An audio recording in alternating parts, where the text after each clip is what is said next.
Once billed the sunshine sector and savior for the poor, India's microfinance industry found itself reeling under mountains of debt and a massive funding crunch after allegations of coercion and lending spurred indebtedness that led to a spate of suicides. The state of Andhra Pradesh reacted by enforcing a draconian ordinance that virtually brought all microfinance activity to a standstill. But the past 6 months have seen green shoots emerging yet again. Last week, the country's only listed microfinance firm, once the poster child of social capitalism, that's SKS Microfinance, posted a profit after 7 quarters of losses. Does all of this point towards a recovery, and what's the road ahead looking like for MFIs? That's our debate tonight on We Mean Business. And joining us on the show, Padmaja Reddy, the promoter of Spandana Spurti from Hyderabad. Robin Roy, Associate Director, Financial Services, PwC India, joins in from our Bangalore studios. Vishal Mehta, the co-founder and partner of Lok Capital, joins in from our New Delhi studios. Pavan Agarwal, Senior Director at Crystal Ratings, joins in on a link from Mumbai, and Mr. Radhakrishnan V.S., Managing Director and CEO of Janalakshmi Financial Services Private Limited, also joins in from Bangalore. Before we begin our debate, though, let's first listen in to Samit Ghosh, Vice President at MFI, the industry body for microfinance companies. I began by asking him earlier in the day how significantly things have improved on the ground in the last 1 year. Yeah, I mean, for the last 1 year, things have totally turned around for the microfinance industry. Other than those institutions which are based in Andhra, they are still awaiting the High Court judgment, and because their significant portfolio was in Andhra, they are deeply affected. But the rest of the country, microfinance has recovered completely, as I can say.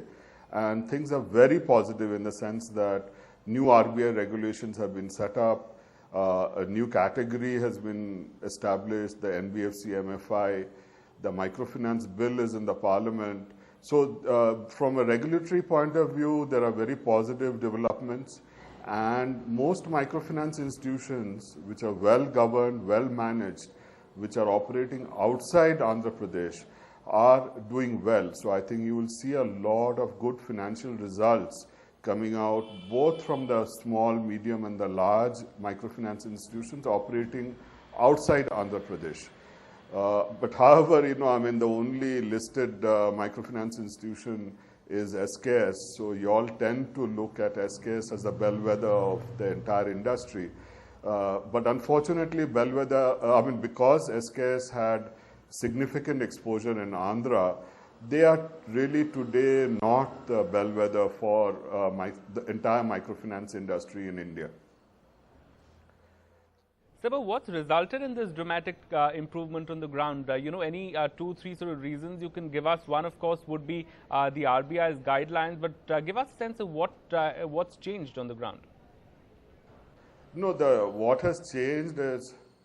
What has really changed is the new RBI regulations which have come in place post-Malagam Committee report recommendations, clearly outlines how, microfinance institutions are supposed to operate, especially from the customer protection point of view, and how to avoid overlending and no coercive, behaviors by microfinance institutions, etc. So, there is a clear recognition also of microfinance today as an official entity where RBI has set it up as a separate category as an NBFC MFI. With all this happening, the banks have started lending to microfinance institutions, though the interest rates have gone up.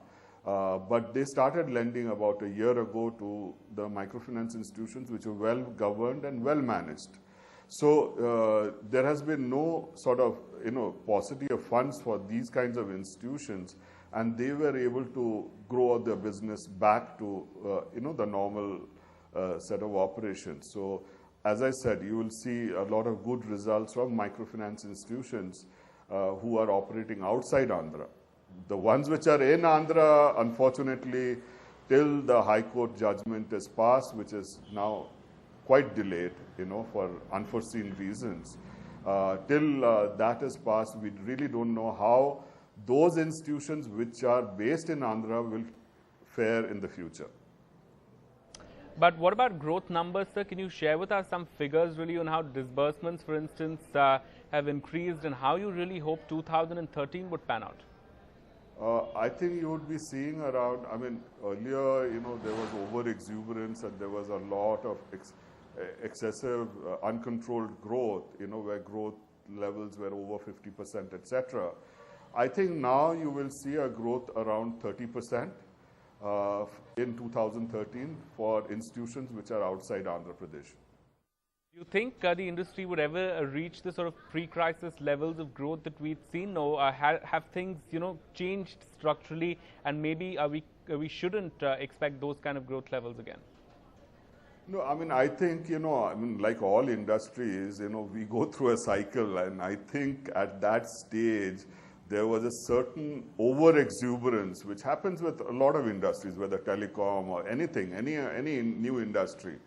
I don't think we will go back to that stage, and I don't think that is healthy also to go back to that kind of a stage, because it was really uncontrolled growth.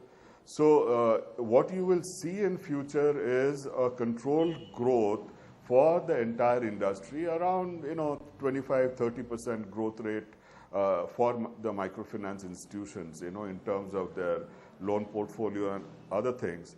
The other change, I think, which you will see significantly is microfinance institutions will be now offering a full range of products, which in financial services, whether it is in tying up with banks to provide savings facilities, remittances, pension funds, wider range of insurance products.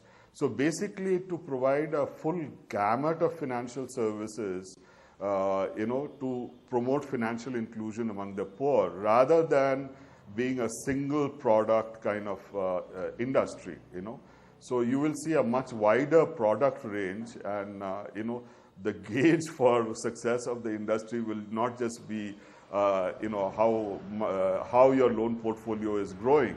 It will be also the range of products or services, financial products and services we are able to provide. What are some of the initiatives that you've taken as the industry body to ensure that things improve on the ground? Have you particularly really been in discussions with the government over the swift passage of the microfinance regulation bill? Because I believe that's been stuck with the standing committee for some time. Yeah, I mean, one of the things in the last couple of years, MFIN